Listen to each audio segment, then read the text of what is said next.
It is Super Bowl Sunday. Yeah, come on, man. We have, man, I'm so excited. I'm a huge fan of football, and so when you put football and Jesus together, I'm like, yes, that's a good day, man. I love football. I love football. Well, today is Super Bowl Sunday, man, and you might not be playing in the game, but that's okay because we can still celebrate with them, man. Super Bowl Sunday, you probably know this, or maybe you don't. It is the largest viewed sporting event in the nation. This year, they estimate 100 million people tuning in to watch the Super Bowl. That's crazy when you think about it, man. 100 million people. That's a lot of people tuning in to watch the Kansas City Chiefs against the... That's crazy. I didn't think we had any Chiefs fans. What? That's crazy. Against the San Francisco 49ers, right? And so...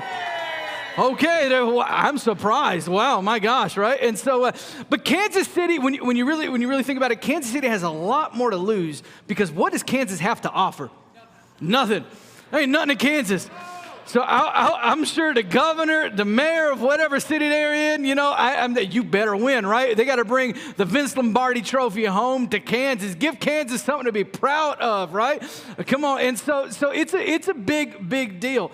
Well, we participate in that, man. We are a part of what's happening. We are really, if you think about it, the people are the super part in Super Bowl, man. I mean, come on. We have big parties. There's all sorts of things that happen. I want you to listen to a couple of these statistics on how consumers really participate in Super Bowl Sunday. Today, this evening, maybe you got started already, but roughly 28 million pounds of chips will be eaten today. 28 million pounds of chips. You're already reconsidering how many pounds of chips you are contributing to that. It's like, bro, I put in a serious 3 pounds of chips. It's like, I gotta cut that down. I mean, my gosh, right? Come on, 28 million pounds of chips. Check this out. Today, this evening, one of my favorite Super Bowl foods, chicken wings, right? Come on. Yeah, I'm all about them chicken wings. Guess how many chickadees are gonna be eaten today? 1.25 billion chicken wings will be eaten tonight, right? So it's like, I would imagine as turkeys dread Thanksgiving, chickens dread the Super Bowl, right? And so it's like 1.25 billion chicken wings. That's a lot of chicken wings. I just wonder what they did with the rest of the chicken. The legs, the thighs, and the breast. What happened to that, man? We're only concerned about the chicken wings, right? Let's check this out. 8 million pounds of guacamole will be eaten tonight. 8 million pounds of guacamole will be eaten tonight. And these are only a few of the stats of what's going to be eaten. They didn't get the Latino population on here that are going to be trumping down some trompo tacos, some tacos de fajita, some tacos de bistec. They didn't get that in here, man. They didn't know how many of tacos are going to be killed. But all we got, the closest we got to making the list was guacamole. And it's like, all right, that's okay. I feel like I contributed a little bit of that. I mean, at least a pound of that is coming from us. Check this out. Today, we will spend, or this weekend in preparation for it, we will have spent $17.2 billion on food, beverages, merchandise, and party supplies. That's a lot of monies, right? That's a lot of money, man. $17.2 billion are being invested into this. So when they say Super Bowl, man, we are participating in what's happening tonight as we get to watch, man, some of the best make it. And just to put it into perspective a little bit on how good these people are, I really believe, man, there's been in seasons past where I was like, oh, man, the two teams that made the Super Bowl, I really didn't think they were the best. This year, I really do, man. Whether you're a homie with Mahomes or you're all the way for Garoppolo, I don't know what that is, but let me tell you something, man. I believe we're seeing the two best teams in the NFL playing tonight, man. I really do. Well, check this out. Just so you put in perspective of how good these people are, man. We are really watching the cream of the crop, the best of the best. Over 1 million kids play high school football. Every year, over 1 million kids play high school football. Of that group, only 6% of the high school seniors will ever play football in college. It doesn't say they'll get a scholarship. It says they'll ever play in college. Man, only 1 in 16 will ever make it to the collegiate level. Of those seniors, we only see 1.7 of senior football players will ever get drafted to the NFL.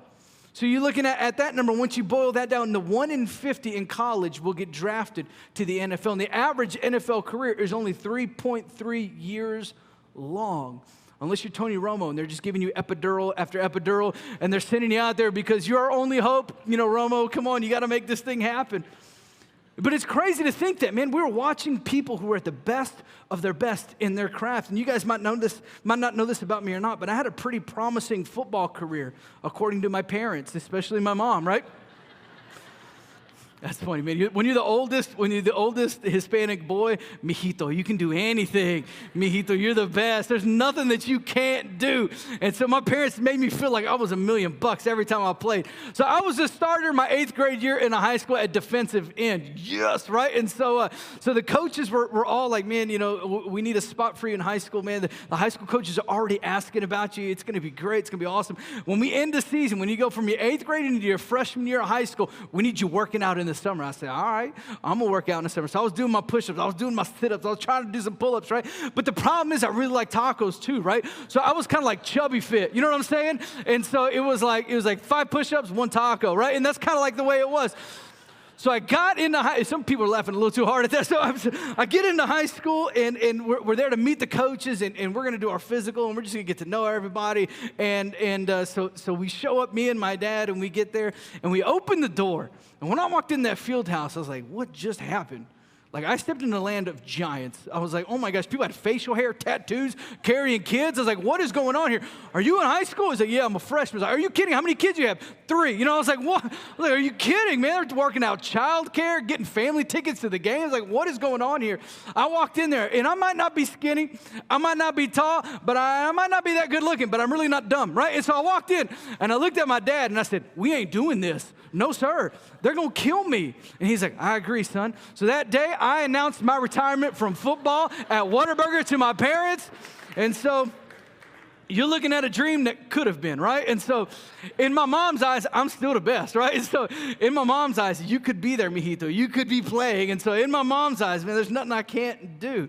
But when you really look at it, man, we're looking at some of the best that have ever played the game, man. I mean, some of they are in there this week. So as you watch that and you watch these people play, marvel at the fact that you're looking at some of the best that are on the field, the best that are alive right now.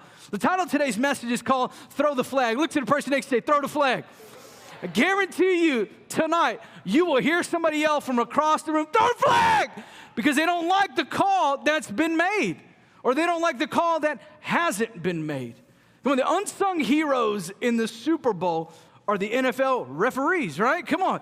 When you think about it, I didn't know this. I started doing some research on the NFL referees. Man, they make a bonus to ref in the Super Bowl as well.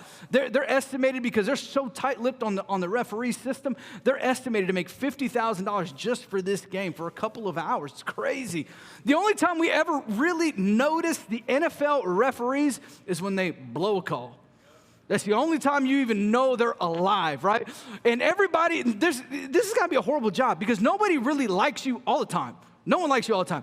You throw a flag, somebody's booing you, and the other one's cheering you. You know what I'm saying? I mean, because you have to do this thing. You have to protect what's happening here.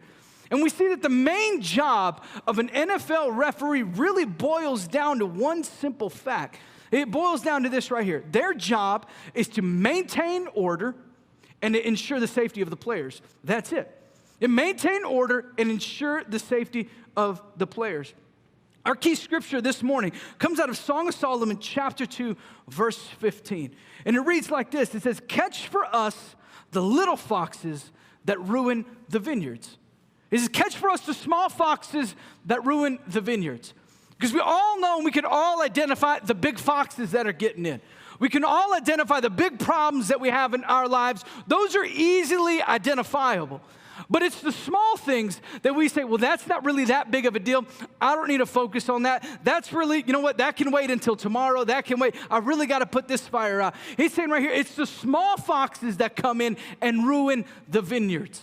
Man, I've got in my hand a flag given to us by a brother in the church named Andre, who spent a season of his life as an NFL referee.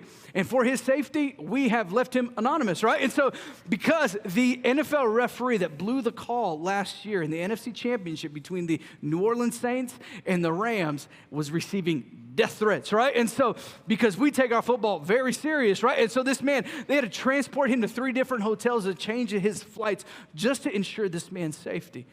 We see in the NFL, the job of the referee is to keep order and to ensure the protection of the players. The majority of the calls that they make in the NFL are not major calls at all. You would think maybe you've got some pass interference, you've got some unsportsmanlike conduct, you got a face mask, come on, you got all these things. It's actually holding. That is a major call in the NFL, offensive holding. That is the most called, it's the most thrown flag in all of the NFL. When you look at it and you come back and you say, well, why is that really the most thrown flag? You know, what is it? When it's seemingly a very small infraction. No one was hurt. No one was hurt by holding. No one was injured, nothing like that. It didn't really impede the play all that much. The play was going the other way. That really had no bearing on what was happening here. But it is the most called or most thrown flag in the NFL. It is the most thrown flag in the whole NFL. And I bet that if the NFL referee, his job is to maintain order and ensure protection. I would imagine that if he didn't throw those holding flags as often as he did, these players would get a little out of control. And what he once had control over is now being lost. See, I believe every person in here has a calling and a purpose ordained by God. I don't care what you've been told. I don't care what lies have been spoken over, that you were an accident, you're the product of a one-night stand. Man, you remind me of the relationship that I used to have. You remind me of so much of your dad, and that might be a negative connotation of where you're at. I believe that every person in here is called according to God's purpose to fulfill his purposes and his destinies. And it is our job to protect that calling. I believe in our lives, we're similar to a referee. We play that role to maintain godly control and to ensure the protection of our destiny, of what God has called us to.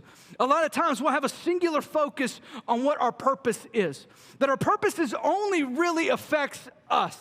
That if I can get a bigger house, then people will see how the Lord has blessed me. If I can drive a nicer car, then I can see how the Lord has blessed me. If I can go to the next tax bracket, then people will see how the Lord has blessed me. That's a singular focus, and I believe 100% in every one of those things. But I also believe that people see your life. When I say you have a calling and a purpose ordained by God, that doesn't mean that you need to set sail for China and go over there and try to lay hands on everybody that's got the coronavirus. That's not what I'm talking about. What I'm saying is maybe some of you are called to ministry, but maybe some of you are called to just be amazing dads who raise their kids to love the Lord. Or maybe you're called to be a nurse, and in that hospital, when everybody else is speaking negativity over people, you're the only one that's in there that's speaking life over people. Maybe you're called to be an amazing teacher, and you got that kid in your classroom who the only time anybody ever speaks anything positive over him are those 8 hours that he's with you in that classroom.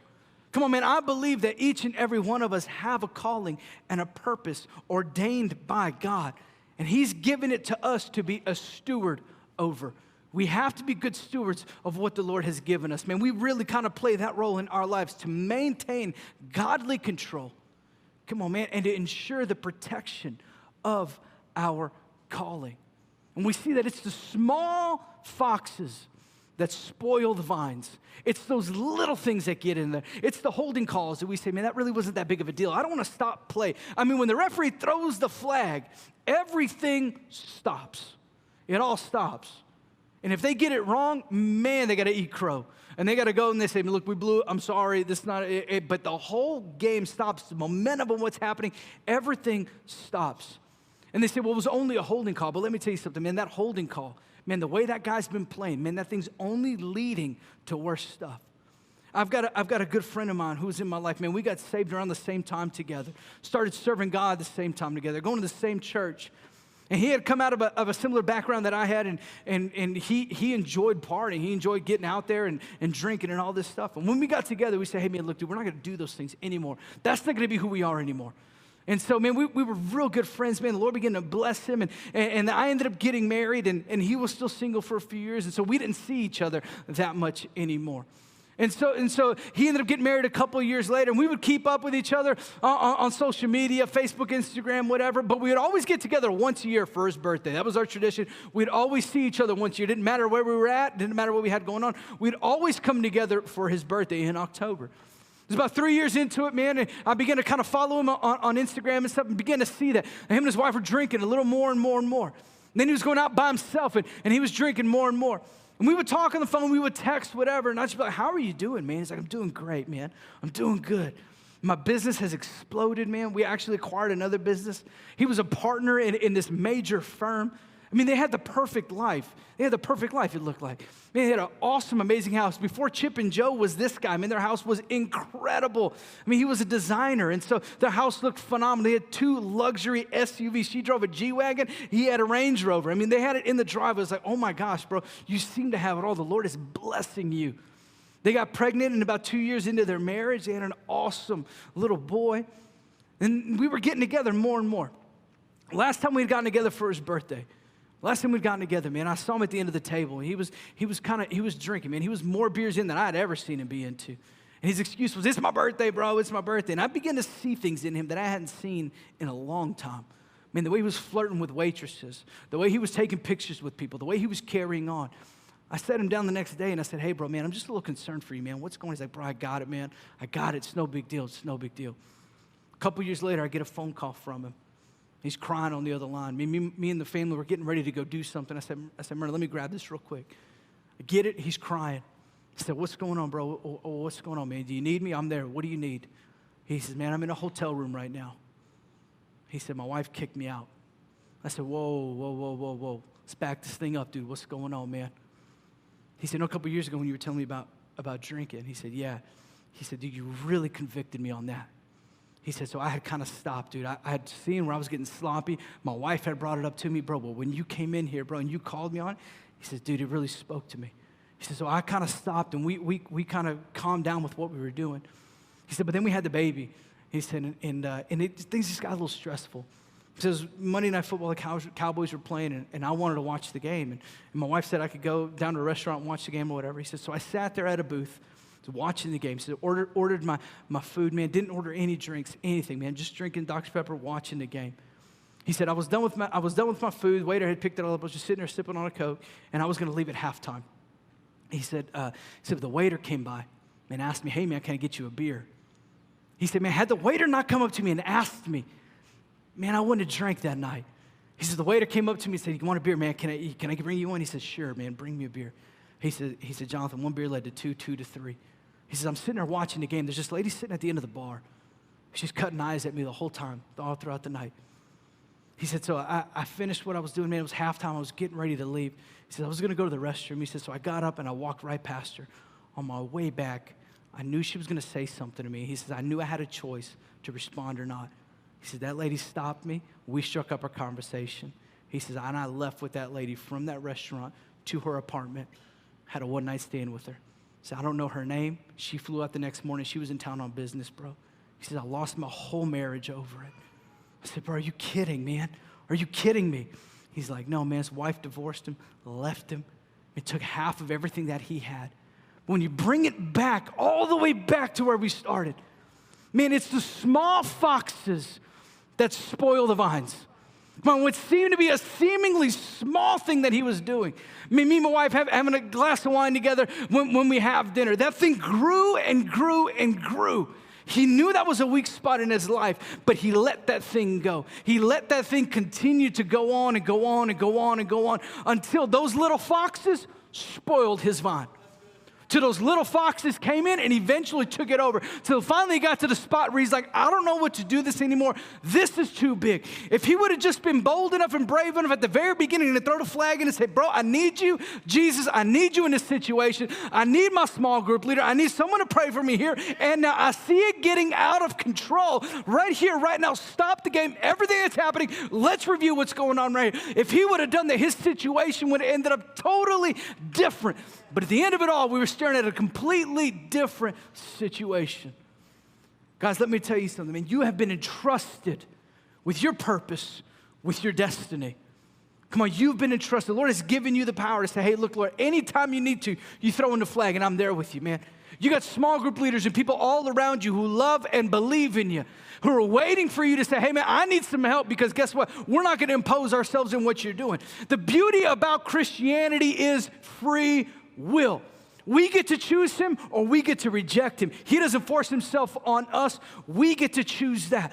And so the Lord is waiting for us. Man, I'm ready, bro. As soon as you throw in that flag, I'm right there. Well, I'm ready, man, as soon as you throw in that flag. But we have to be throwing it on the small things, man. You can't wait until it's a big thing. You say, hey, look, man, because guess what? By that time, things seem to be out of control. We see in Mark chapter 4, the disciples are in a similar situation. Something crazy is happening in Mark chapter 4. And we'll pick it up right here in verse 35. It says, that day when evening came, he said to his disciples, let us go over to the other side. It says, leaving the crowd behind, they took him along. They're talking about Jesus just as he was in the boat. There were also other boats with him. So we got one boat right here. We've got one boat. Jesus tells his disciples, hey guys, we're going to go to the other side.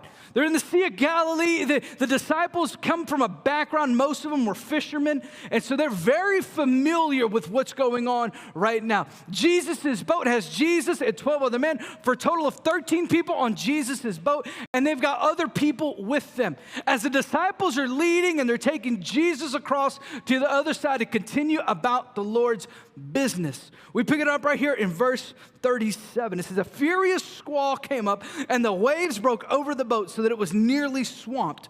Jesus was in the stern, sleeping on a cushion. The disciples woke him and said to him, teacher, don't you care if we drown? He got up, rebuked the wind, and said to the waves, be quiet and be still. Then the wind died down and it was completely calm. He said to his disciples, why are you so afraid? Do you still have no faith? They were terrified and asked each other, who is this? Even the wind and the waves obey him. See, what happens right here is they're going across to the other side. The disciples are in a very familiar situation. They're in a very familiar spot in their life. Come on, isn't that when the enemy loves to hit you? When you're comfortable, when you're familiar, and when you know your environment really, really well. And they're going across to the other side. Jesus goes down, man, he's taking a nap. He trusts fully in the disciples. They trust fully. They've got Jesus. It's going to be great. I would imagine they're like, man, we're going to give Jesus the best cruise across the sea he's ever had. It's going to be awesome. It's going to be amazing. It's going to be great.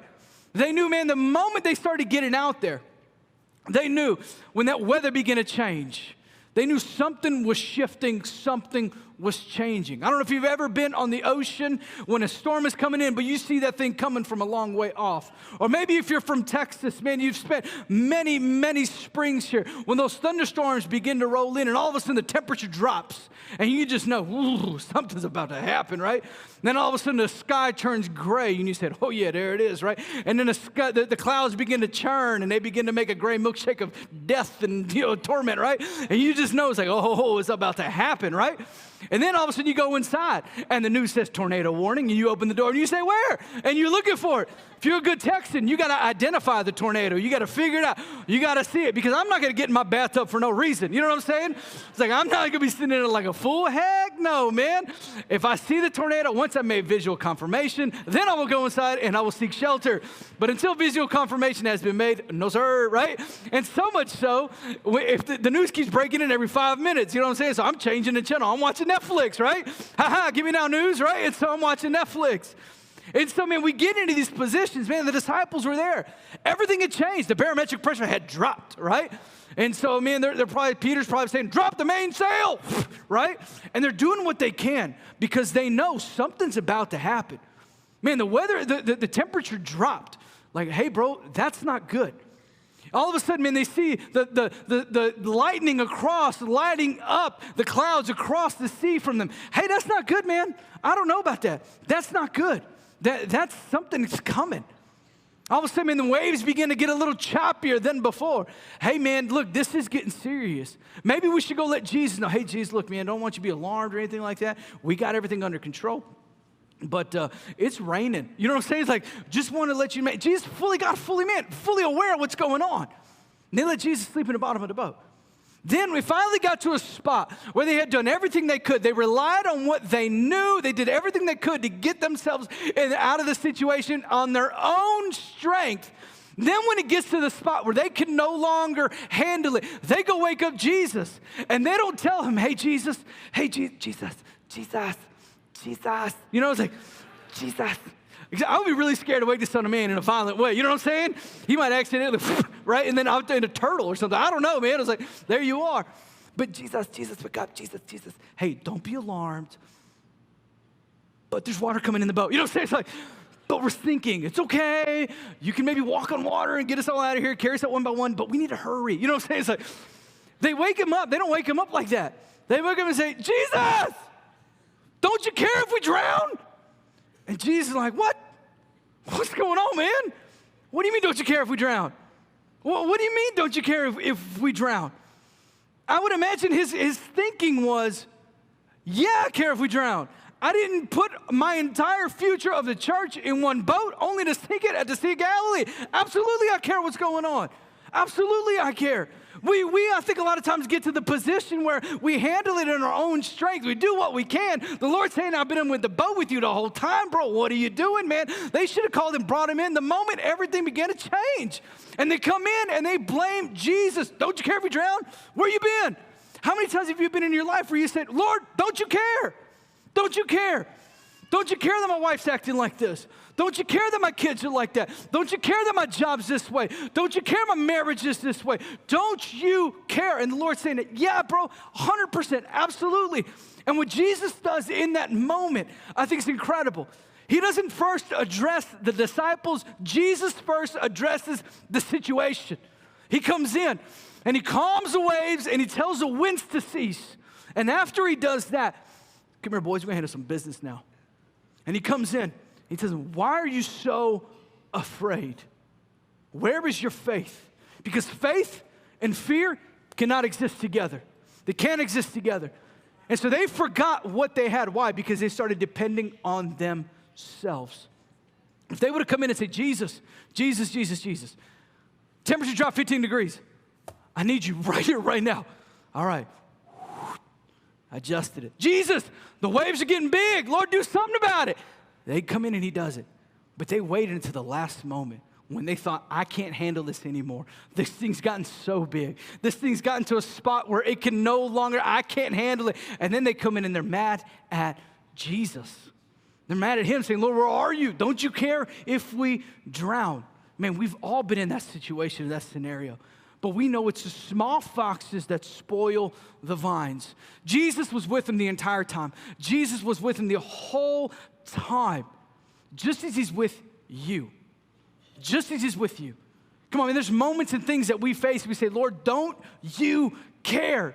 And he's saying, absolutely, man, but I'm not going to impose myself on a situation I hadn't yet been invited to. Jesus could have gotten out of the boat and said, hey, look, guys, I can't sleep. Shut that off. Go back down and take a nap. But Jesus said, hey, bro, look, man, I can fix this situation, but I'm waiting on an invitation from you. Come on, play will not stop in the NFL until they first see a flag. They'll keep going, man. They will not stop. They throw that flag, everything stops. What happens when they throw the flag? They bring everybody in. They all confer, and they say, what did you see? What did you see? What's the plan of action? That's the same thing. When we throw that flag, we say, Jesus, I need you right here, right now. Come on, you invoke all heaven and earth, man. You bring your small group leader into these things, dude. There's wise counsel and a multitude of people. Come on, you bring those people in. He say, what's the call? What's the play? What do we need to be doing right here, right now? And the Lord begins to come in. He addresses the situation. And then he begins to fix us. A lot of times I think we're scared to bring Jesus in because we think the first thing he's going to do is he's going to get onto us. We think he's going to be so mad at us. What are you doing, bro? Why'd you get yourself here? Why are you so dirty? We think he's going to have that conversation with us from the very beginning. When he's first going to come in and say, all right, bro, hold on. Let's fix this thing real quick. And then me and you about to have a conversation. Start cleaning up. Let's go. And then he has a conversation with him. What are you doing, bro? What's going on, man? Where did we miss this? What happened here? That's 3 things I want you guys writing down on protecting our destiny. I believe, as I said, our job is very similar to what we see in the NFL as a referee, man. Maintain godly order and ensure protection. Maintain godly order of the calling and the purposes and the destinies on our lives. Come on, we have to maintain that order. Spiritual disciplines, reading your Bible, small group, all of those things. And then we got to protect those things from the small foxes that spoil those vines. The first thing that you have to do protecting your destiny is don't be passive. Don't be passive. You cannot be passive. We see most of the calls in the NFL are just small, little things, man, holding, whatever, man, small things. We can go without that. Yeah, that's fine. Make the game go a little bit faster. But they understand that right there is one of the checks that keeps the game in order. You guys may or may not know this about me, but I'm huge on my yard. I love having a really good-looking yard, man. I don't know, my dad ingrained it in me. He's like, you got to have a great-looking yard. And so for years, man, my yard looked so bad. It was terrible. I would be so scared to invite my dad over because he'd be like, that looks bad, right? And so I would be like, why do I still want your approval? I don't care. I'm a man, you know what I'm saying? My yard can look how I want my yard to look, right? That's my artistic expression of what my yard would look like, right? And so he would come over and be like, it looks so bad. But I would tell Myrna, I was like, Myrna, it's horrible. It's terrible. Man, I'd fertilize it. I'd water it. I would fertilize it some more. And then I started getting into these things where I was reading articles about yards and plants.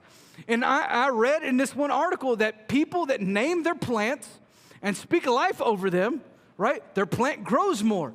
And they did an experiment. They named the plant Bill. You know what I'm saying, right? And they told me, Bill, you're so beautiful, man. Like, you're awesome. And then they named the other, plant Frank. I don't know. And then, Frank, you're a terrible plant. Frank, what is wrong with you, right?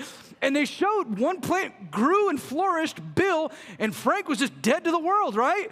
And so I was reading that. I was like, man, maybe, just maybe, I'm going to name my yard. And so I was like, I'm going to name it. You know what I'm saying? I was like, I'm tired of my dad looking down on me about my grass, right? So I was like, I'm going to name my yard.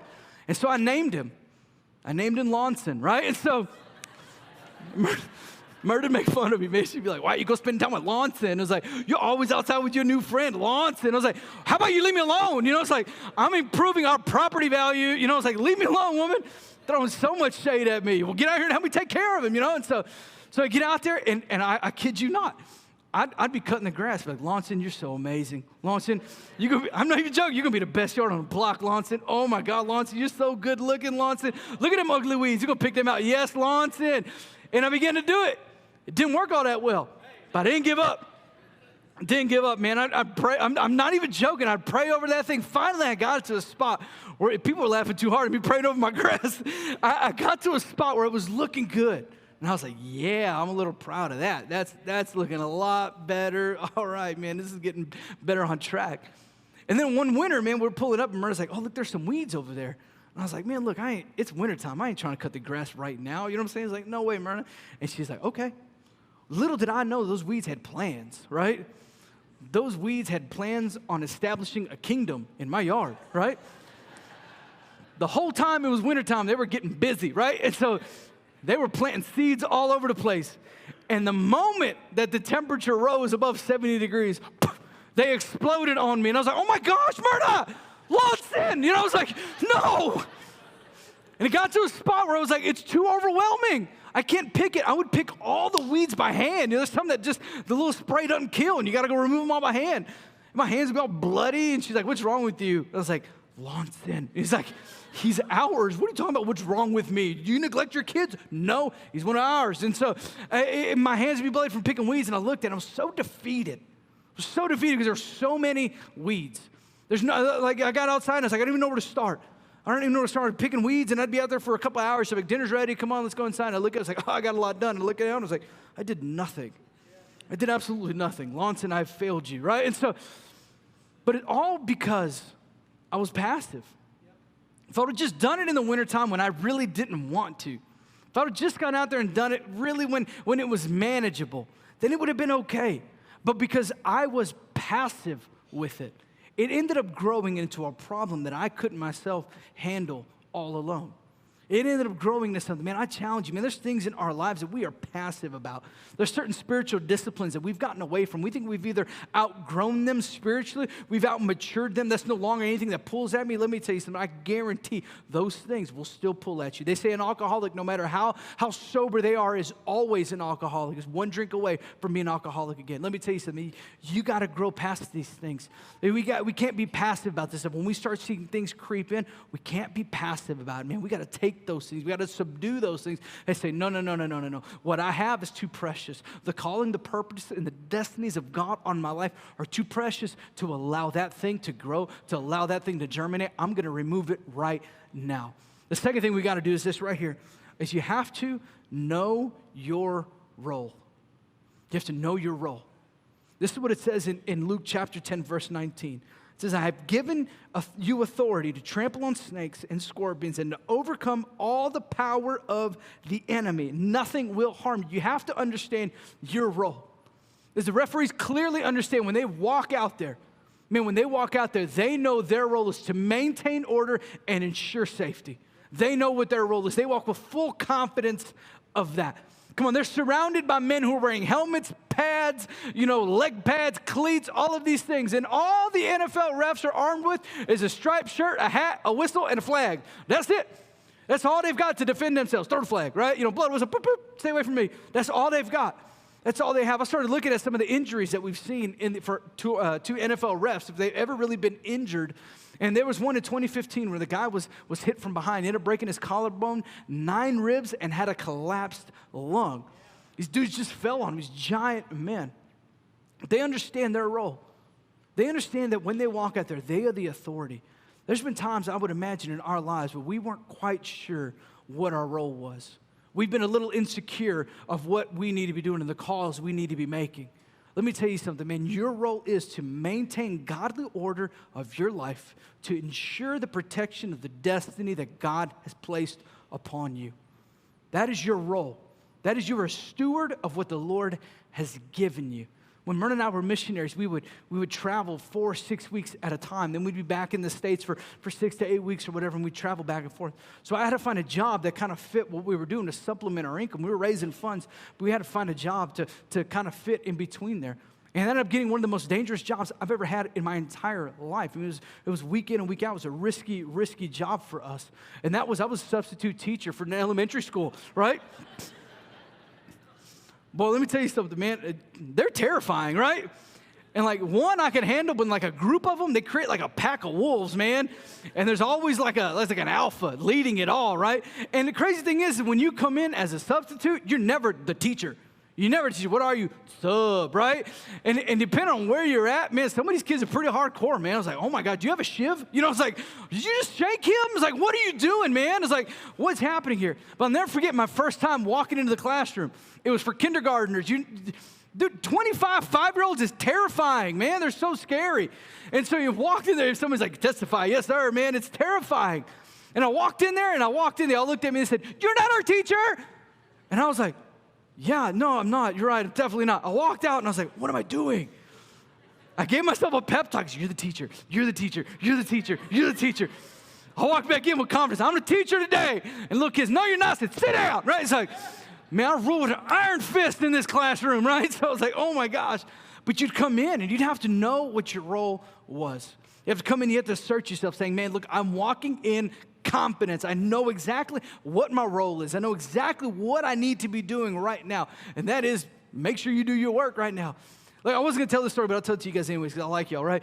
I'm just going to be honest with myself, so don't judge me or whatever. So I'm substituting in a 3rd grade class.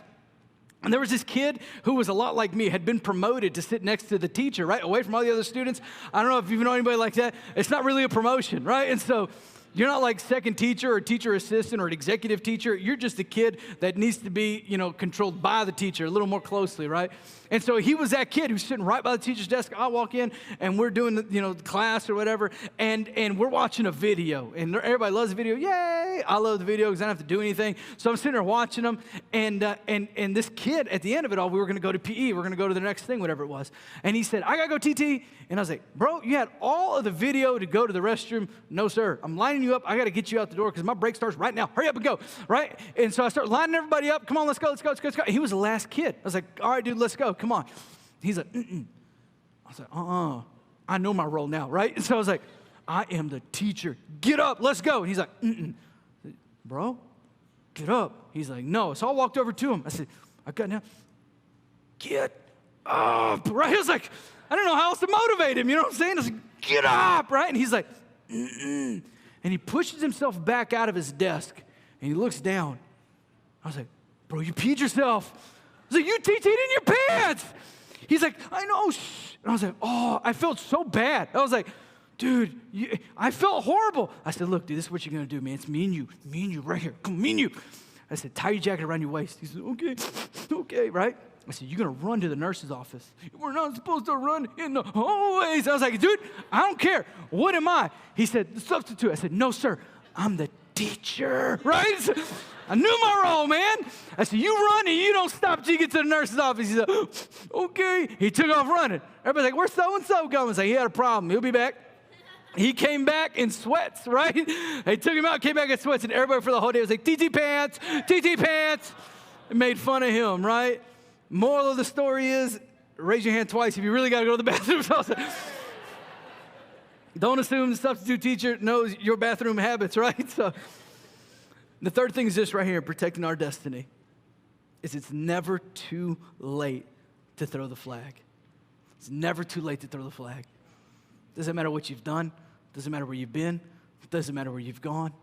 It's never too late to throw that flag in. Say, Jesus, I need you right here. God, I need you right now. It's never too late. We see this right here in Romans chapter 8. It's one of my favorite scriptures. Starting in verse 38. It says, for I am convinced that neither death nor life, neither angels nor demons, neither the present nor the future, nor any powers, neither height nor depth, nor anything else in all of creation will be able to separate you from the love of God that is in Christ Jesus our Lord. Man, there's nothing that you can do that discounts you from the love of God. There's nothing that you can do that can separate you from his grasp and the power of what he can do. There's nothing in your life that can separate you from those things. Come on, man, there are physical consequences that we have to suffer for our actions. But to separate us from eternal life, a relationship with Jesus, there's nothing that exists that can separate us from that. It's never too late to say, Jesus, I need you, man. Jesus, I need you right now. I'm throwing in this flag, Lord. I need you right here, right now. God, I need you more than ever, Lord Jesus. And guess what, man? He doesn't come in and come and tell you, you sinner, you pagan, what are you doing? Why are you here? He comes in, he addresses the situation. And he comes in and says, why are you so afraid? Come on, man, why are you so afraid? I'm right here, bro. I'm right here with you. In high school, there was this guy that we knew that was a drug user. And y'all know the drug users, the potheads. And we also knew that this guy could get you whatever you needed to. He can get you whatever you wanted. And so in high school, I didn't really like him, want friends at all. And graduated, I forgot his name, didn't even know who he was, forgot he even existed, he even was alive. About 10 years later, I'm at a friend's church, and we're getting something ready for their church. I'm helping them out with something. And in walks this familiar face, and I was like, oh my gosh, I know you. Like, how do I know you? And he walked in, and he says, Jonathan? I said, yeah, man. He said, I'm so-and-so, remember me? And I was like, my gosh, bro, I hadn't seen you in forever. Yes, how have you been? Begin to tell me. He said, dude, it's been a crazy 10 years, man. He said, I'm good right now. He said, but it wasn't always this way. He said, right out of high school, you said, you know I was a drug user. I said, absolutely. He said, we all knew you were a drug user. You know what I'm saying? He's like, you just know that guy. I was like, that's a butthead. You know what I'm saying? You just knew it, man. He said, yeah, we all knew. He said, yeah, man. He says, a couple years out of high school, I got busted on small stuff, man. He said, I ended up getting tangled up with these guys that were making meth. I said, what? I was like, dude, that's crazy. He said, yeah, man, we were running our operation out of Wilmer Hutchins, out of a mobile home park in Wilmer Hutchins area. And I was like, what? That's crazy, man. He said, yeah, man, we were making so much money. He says, dude, it was unreal. He says, how much money we were making. He said, one night, man, we're sitting there, we're hanging out. We just finished what we were doing. And all of a sudden, the door gets busted in on the trailer, man. He says, I ran out the back, and a couple of buddies of mine, they got in a truck, and I jumped in the bed of the truck, and we took off fleeing from the cops. He says, we hit a gravel road, man, and my buddies lost control, and they wrecked it out into a ditch. He says, as I was in the bed of the truck, man, I hit my leg on the wheel well, man. I couldn't run. I tried to get out and run. He says, and the cops caught me. He said, they convicted me, man. I ended up doing 7 years in jail. I was like, are you kidding, man? He's like, no, dude, it was nuts. He said, in jail, he said, I started getting around the same guys that I had always been with. He said, you probably don't know this about me, but I was raised in church. He said, my parents would go to church. He said, and I hated the church, man. I wanted nothing to do with it. He said, so there was a couple guys that were inviting me to like a little Bible study thing they had going on there on Sundays or whatever. And he said, I never wanted to go.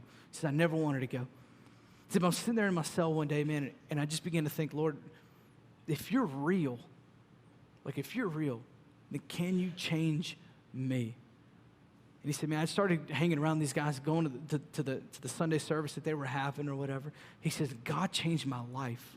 He says, he didn't change my sentence. I did every bit of time that I had to do. He didn't change the fact that I was a convicted felon when I came out of prison. But God changed my heart and my life, man. He changed it. He said, I ended up getting a job with a construction worker, with a construction company, swinging a hammer. He said, that's all I did, man. I was at the bottom of the totem pole, swinging a hammer. He said, the owner of the company found favor in me and began to mentor me. So I began to lead jobs. He says, I was the foreman on the job, began to lead jobs. He said, then the contractor came to me and said, hey, man, let me show you how to launch your own business. He says, and that's what I'm doing for your buddy's church. He says, I'm the general contractor remodeling his entire facility. He said, I've owned my own business now for 3 years. He said, when I first got out of jail, he said, it was so hard when I'd see my paycheck at the end of the week. And he'd be like, I can make this in one night, and I'm working 40 hours to make this thing happen. He said, but I stayed with him, man. He said, I knew if I invited the Lord in my life that he would change everything about me. And let me tell you something, man, that guy's a successful businessman, owns multiple construction crews, doing great financially, man, but all because he said, Lord Jesus, I need you here. I need you now. He understood the fact that it didn't matter what he did. It didn't matter where he had gone. It didn't matter what he had done it to. Man, that the Lord could save him in the moment if he would just surrender and say, hey, look, Lord, look, man, I'm throwing in the flag. Jesus, I need you now.